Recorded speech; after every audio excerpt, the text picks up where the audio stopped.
ఉండవల్లిలో steel bridge నిర్మాణ పనులు మంత్రి నారాయణ పరిశీలించారు. సీడ్ యాక్సిస్ రోడ్డును మంగళగిరి రహదారికి అనుసంధానించే పనిలో మరో 4.5 ఎకరాల భూ సమస్య ఉందన్నారు.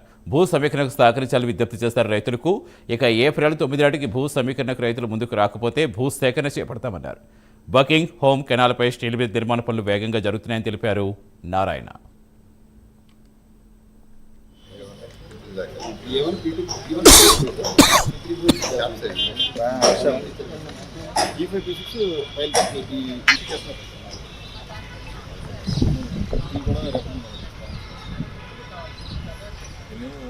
అమరావతి క్యాపిటల్ సిటీలో ఏదైతే ట్రంక్ రోడ్స్ కానీ లేఅవుట్స్ కానీ లేదా ఐకానిక్ బిల్డింగ్స్ కానీ అధికారుల బౌలాన్ని కానీ ఎంతో వేగవంతంగా వర్క్ జరుగుతున్నాయి.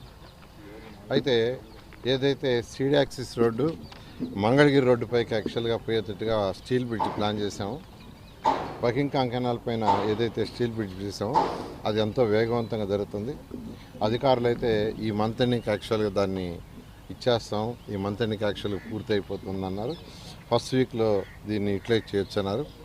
అదేవిధంగా ఈ బకింగ్హామ్ కెనాల్ ముందు యాక్చువల్గా అక్కడ 2 కెనాల్స్ ఉన్నాయి. ఒకటి గుంటూరు ఛానల్, కొండవీటి వాగు. ఆ రెండింటి మీద 240 మీటర్ల లెంత్లో ఒక బ్రిడ్జ్, స్టీల్ బ్రిడ్జ్ జరుగుతుంది. అది కూడా వర్క్ జరుగుతుంది. అది కూడా నెక్స్ట్ మంత్లో వాళ్ళు కంప్లీట్ చేస్తూ ఉన్నారు. ఈ 2 అయిపోతే సీడ్ యాక్సిస్ రోడ్ ఏదైతే ఉందో అది డైరెక్ట్గా మంగళగిరి రోడ్డు